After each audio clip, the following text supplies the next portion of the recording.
Hello students, welcome to my English class. और आज हम पढ़ेंगे chapter the making of a scientist and it is written by Robert W Peterson. Making of scientist जो लिखा है Robert W Peterson ने। चलिए तो स्टार्ट करते हैं। बेसिकली स्टोरी क्या है इस चैप्टर की, आप ये पिक्चर देख सकते हैं। This one is a scientist Richard H Albright. ये एक साइंटिस्ट है जिनका नाम है रिचर्ड एच अब्राइट। इन्हीं की ये स्टोरी है। इस स्टोरी में बेसिकली एक जो साइंटिस्ट है वो कैसे उसकी स्टार्टिंग होती है, किस तरह के इंग्रेडिएंट्स या चीज़ें होती हैं जो एक साइंटिस्ट को बनने में हेल्प करती हैं, और क्या कुछ डिफ़िकल्टीज एक साइंटिस्ट को लाइफ में फेस करनी पड़ती है, उन सब के बारे में इस चैप्टर में गिवन है। तो स्टार्ट करते हैं स्टोरी को। At the age of 22, a former scout of the year excited the scientific world with a new theory on how cells work. 22 की छोटी सी एज में एक farmer scout of the year, यानी कि ये जो स्काउट ऑफ द ईयर का जो ये एक टैग है या एक तरह की एक पोजीशन है, ऑलरेडी मिल चुकी थी। फॉर्मर यहाँ पे इसलिए यूज हुआ है। एक ऐसे छोटी सी 22 एज के एक बच्चे ने या एक यॉथ ने क्या किया, साइंटिफिक वर्ल्ड को एक नई थियोरी से जो कि कैसे सेल वर्क करती हैं, सेल्स कैसे वर्क करती हैं, इस पे पूरे के पूरे जो साइंटिफिक वर्ल्ड है उसको एक्साइटेड कर दिया था। यानी कि 22 साल की छोटी सी एज में एक यंग चाइल्ड ने, एक जो ऑलरेडी एक स्काउट ऑफ द ईयर भी था, एक नई थियोरी जनरेट करी कि सेल्स कैसे वर्क करती हैं, और इस थियोरी ने पूरे के पूरे साइंटिफिक वर्ल्ड को बहुत ज़्यादा एक्साइटेड कर दिया। Richard H Albright and his colleague in college roommate हम कह सकते हैं explain the theory in an article in the proceeding of the national academy of science. इन्होंने, जो रिचर्ड एच अब्राइट थे यानी कि जो साइंटिस्ट थे और उनके कॉलेज रूममेट थे, उन्होंने एक थियोरी एक्सप्लेन करी एक आर्टिकल के थ्रू। और जो आर्टिकल था वो कहाँ पर पब्लिश हुआ, नेशनल अकेडमी ऑफ साइंस की तरफ से ये आर्टिकल, साइंस में ये जो आर्टिकल था ये प्रोसीड हुआ। It was the first time this important scientific journal had ever published the work of college students. और हिस्ट्री में पहली बार ये था जब इस तरह का कोई important scientific journal जो था वो पब्लिश हुआ था किसी कॉलेज स्टूडेंट का। In sports, that would be like making the big leagues at the age of 15.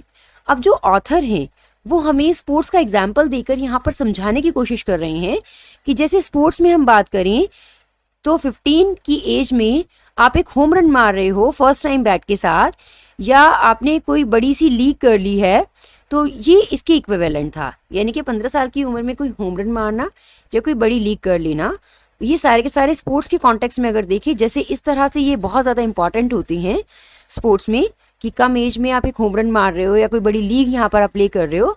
बिल्कुल इसी तरह साइंटिफिक वर्ल्ड में नेशनल अकेडमी ऑफ साइंस में कोई अगर आपका पेपर पब्लिश हो रहा है एक कॉलेज स्टूडेंट के होने के बावजूद भी, यानी कि बहुत ज़्यादा आपकी एज नहीं है, फिर भी आपका कुछ वहाँ पर पब्लिश हो रहा है इस तरह के साइंटिफिक जर्नल में, तो it is quite amazing in itself. ये अपने आप में बहुत बड़ी बात थी। तो ये यहाँ पे ऑथर हमें इसकी थ्रू समझाने की कोशिश कर रहे हैं एग्जाम्पल देकर स्पोर्ट्स का।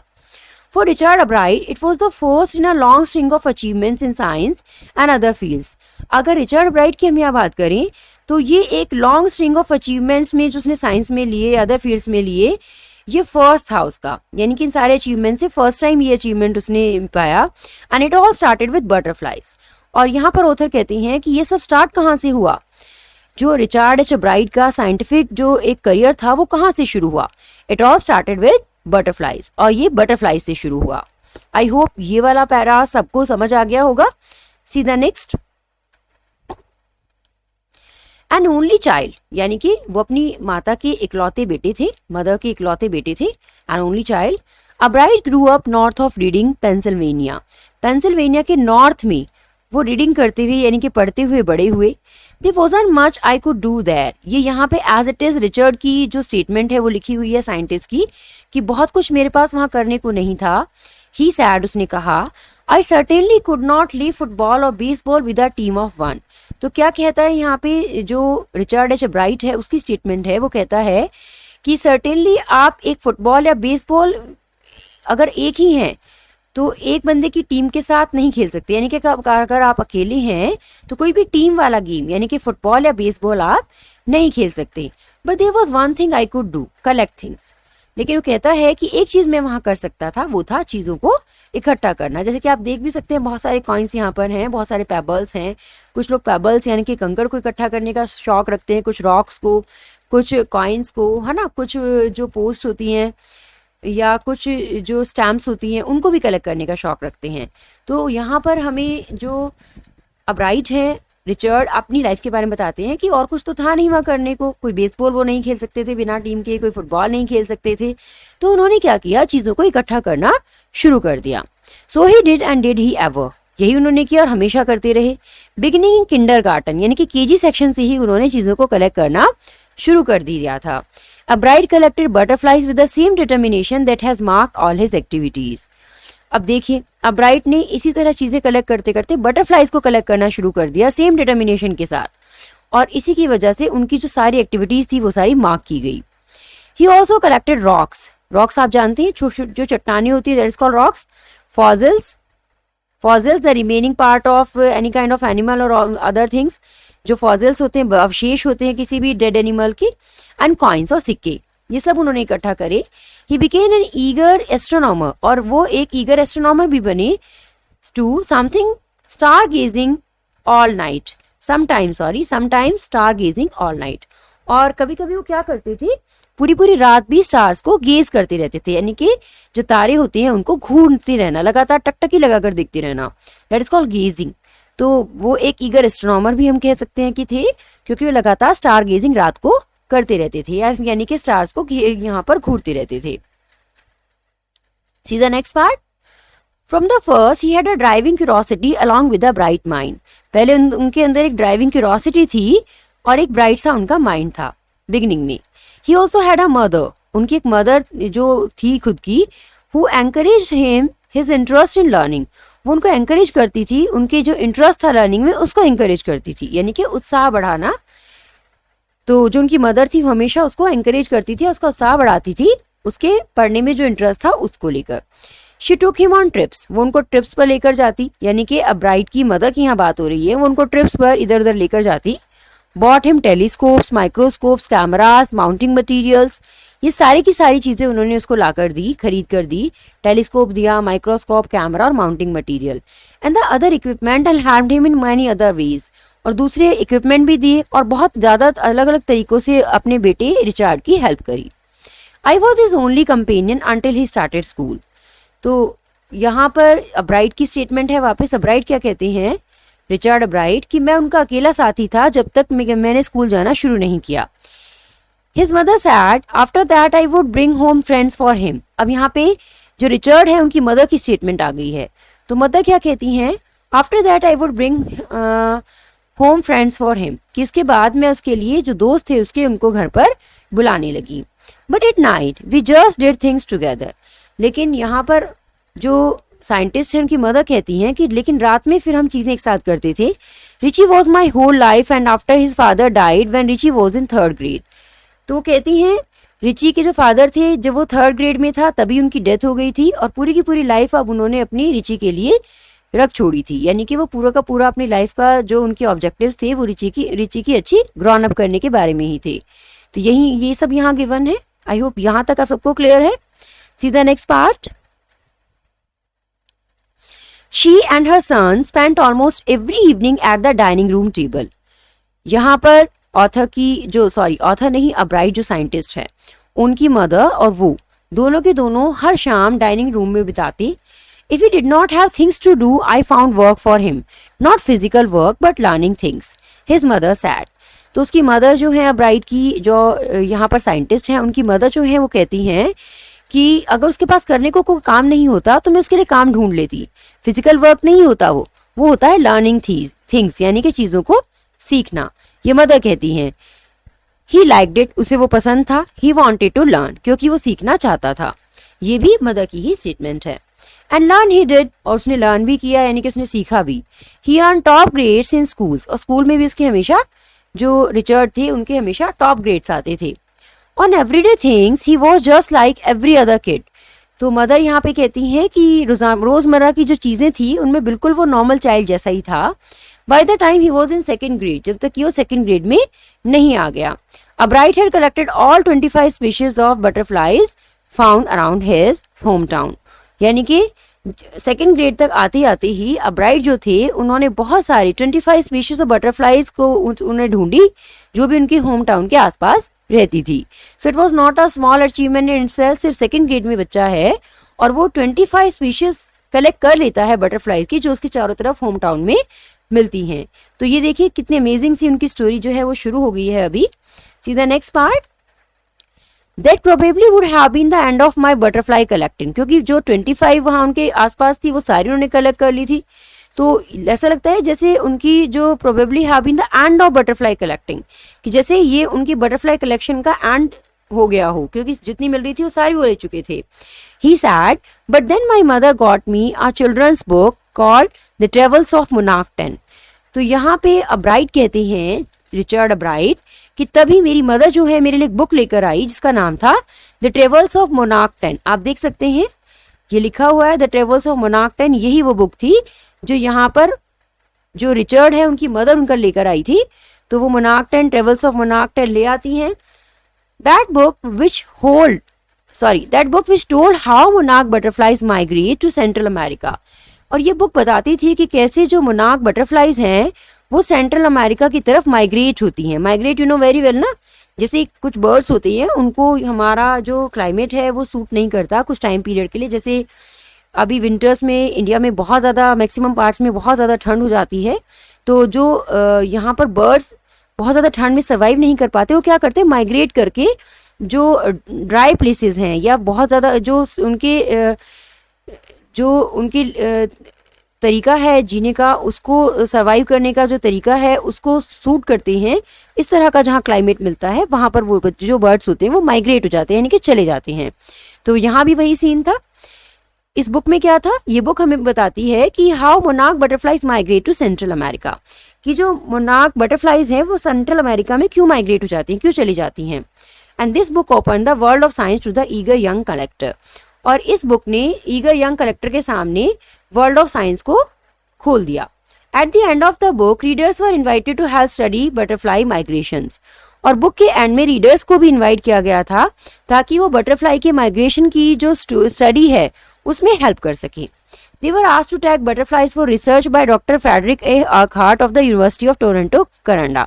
तो यहाँ पर जो बटरफ्लाइज पर जो रिसर्च था उसके रिगार्डिंग कहा गया था कि डॉक्टर फ्रेडरिक ए अर्कहार्ट थे, वो रिसर्च कर रहे थे बटरफ्लाइज पर। तो इस बुक के लास्ट में मेंशन था कि आपको जो भी बटरफ्लाई इस तरह की मिलती है उसको आप टैग कर दें और यूनिवर्सिटी ऑफ टोरंटो कनाडा के लिए छोड़ दें। Albright mother's wrote to doctor Urquhart, जो ब्राइट की मदर थी उन्होंने एक लेटर लिखा अर्कहार्ट के लिए। And soon a Bright was attaching light adhesive tags to the wings of monarch. और जल्दी ही अ ब्राइट जो थे वो हल्का सा अडहेसिव लगा के टैग करने लगी मोनार्क के विंग्स को। Anyone who found a tagged butterflies was asked to send the tag to doctor Urquhart. और जिस किसी को भी वो टैग लगी बटरफ्लाई मिलती उनको कहा गया कि वो ये वाला जो टैग है इसको डॉक्टर अर्कहार्ट तक पहुंचा दे।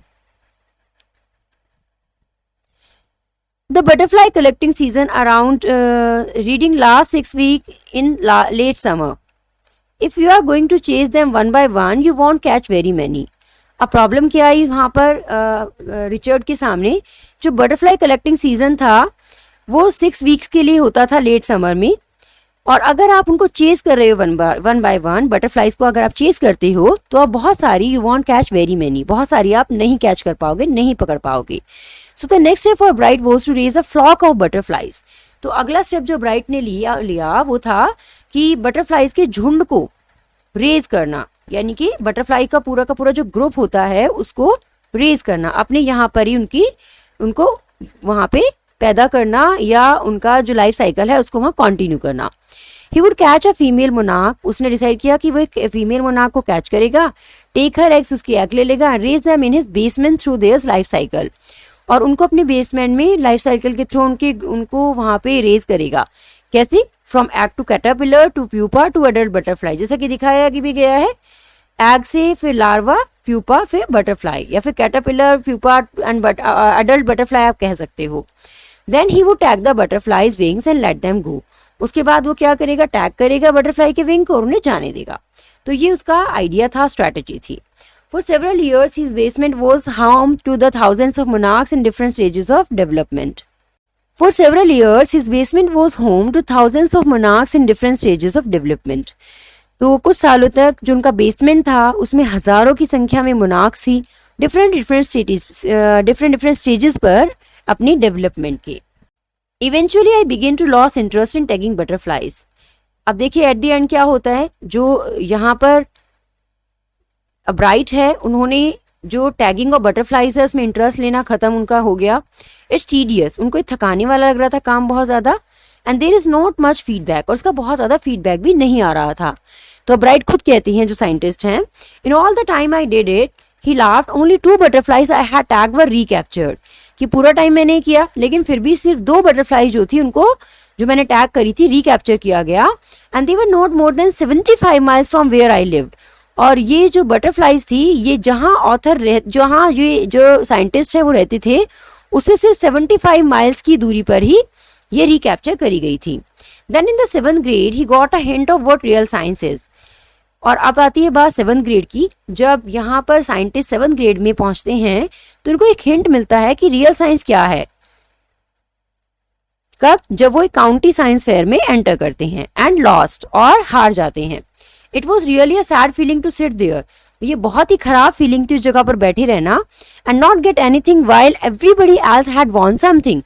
और जहां हर किसी को लगभग कुछ ना कुछ मिला हो ऐसी जगह पर कुछ भी ना मिलना या हार जाना, तो ये उसके लिए बहुत ज्यादा शर्मनाक और सैड फीलिंग वाली चीज थी. अब्राइट सैड, अब्राइट यहाँ बताते हैं his entry was slides of frog tissues. उन्होंने जो अपनी एंट्री की रिगार्डिंग जो रखा था अपना प्रोजेक्ट उसमें सिर्फ जो फ्रॉग टिश्यूज वाली स्लाइड्स उन्होंने बनाई थी which is shot under a microscope. जो एक माइक्रोस्कोप की हेल्प से वो दिखा रहे थे. यानी कि फ्रॉग टिश्यूज पे उन्होंने स्लाइड बनाई और वो स्लाइड्स उन्होंने काउंटी फेयर में जाकर दिखाने के लिए रखी. He realized the winners had tried to do real experiments, not simply make a neat display. और जब वो वहां पर हार गई तो उन्हें रियलाइज हुआ कि जो विनर्स हैं वो हमेशा ही कोई ना कोई रियल एक्सपेरिमेंट्स करना चाहते हैं. यहाँ पर जो उनकी एंट्री थी वो स्लाइड्स ऑफ फ्रॉग टिश्यूज की थी. फ्रॉग टिश्यूज की उन्होंने स्लाइड्स बनाई और उन्होंने एक अंडर माइक्रोस्कोप के थ्रू उसको दिखाया. तो ये उनका सिर्फ एक नीट डिस्प्ले था.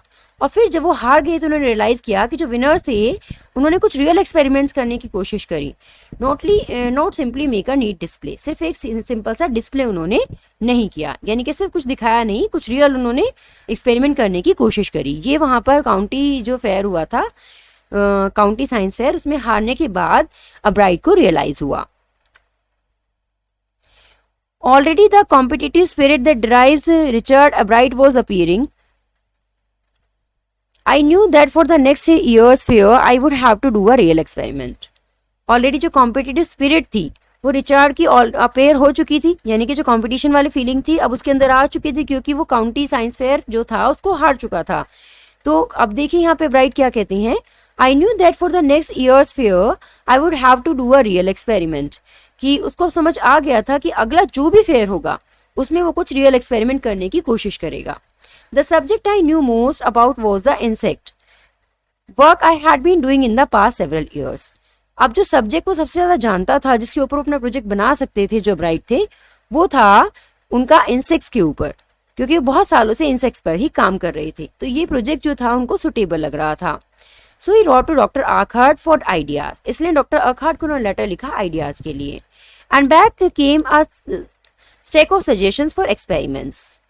और जब उन्होंने डॉक्टर अर्कहार्ट को आइडियाज के लिए लेटर लिखा तो बहुत सारे यानी कि ढेरों सजेशंस आए एक्सपेरिमेंट्स के regarding. Those kept Bright busy all through high school and led to prize projects in county and international science fairs. और ये जो आइडियाज उन्होंने डॉक्टर अर्कहार्ट ने उनको भेजे थे उन्होंने ब्राइट को बहुत ज़्यादा बिजी कर दिया अपने हाई स्कूल के दौरान. और उसके बाद जो काउंटी और इंटरनेशनल साइंस फेयर थे उसमें भी उन्होंने प्राइज जीते अपने प्रोजेक्ट्स के लिए.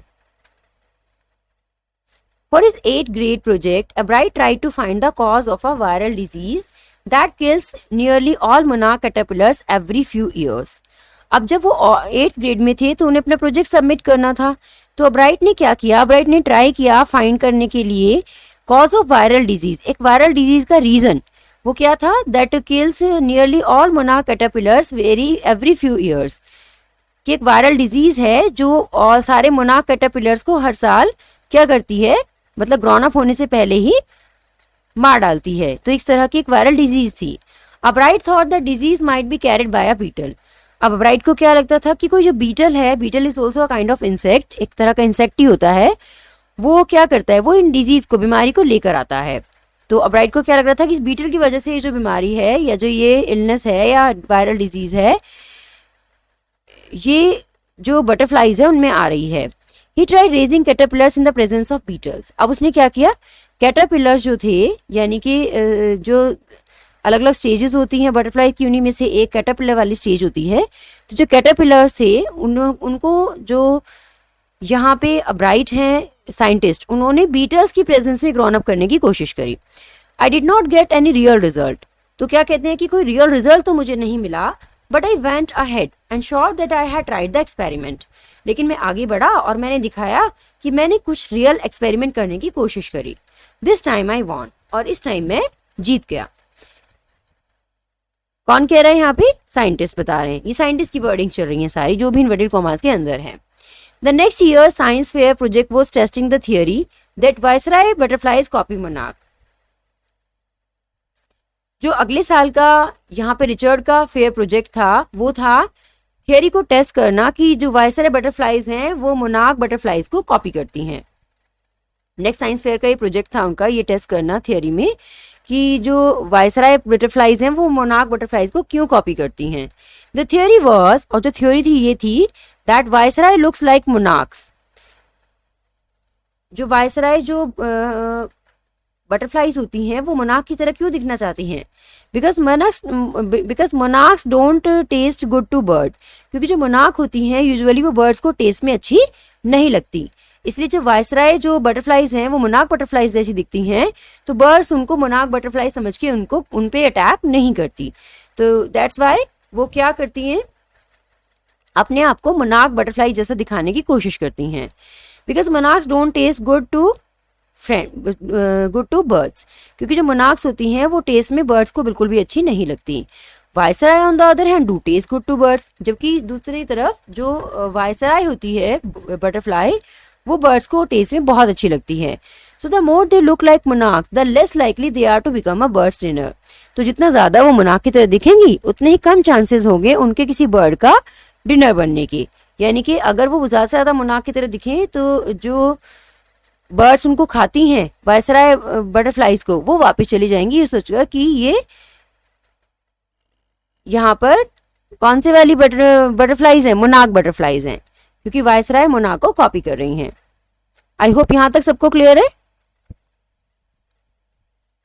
अब्राइट्स project was to see whether in fact birds would eat monarchs. अब यही था उसका प्रोजेक्ट, किसको देखना था कि क्या जो बर्ड्स हैं मोनार्क को खाएंगी। He found that a starling would not eat ordinary bird food. और जब उसने ये सब कुछ रिसर्च किया तो यहाँ पर उन्होंने जो रिचर्ड है पाया कि एक स्टारलिंग नाम की बर्ड होती है जो ऑर्डिनरी बर्ड फूड नहीं खाती, सिंपली जो अदर बर्ड्स खाती हैं उसको नहीं खाती। It would eat only the monarchs it could get. और जितने ज्यादा मोनार्क्स बटरफ्लाईज इनको मिल जाती हैं उनको खा लेती हैं। Albright said later research by other people short. Albright कहते हैं कि बाद में कुछ और लोगों ने भी इस पे क्या रिसर्च किया, तो अब्राइट कहते हैं कि बहुत सारे लोगों ने भी अदर ने भी इस पे रिसर्च किया that viceroy probably do copy the monarch. और ये बात दिखी कि जो वायसराय होती हैं वो संभवतः मोनार्क को, बटरफ्लाईज को वो कॉपी करती हैं। This project was place first in the zoology division. ये जो प्रोजेक्ट था जूलॉजी डिवीजन में फर्स्ट आया, and third overall in the country science fair और काउंटी साइंस फेयर। तो और थर्ड आया ओवरऑल काउंटी साइंस फेयर में।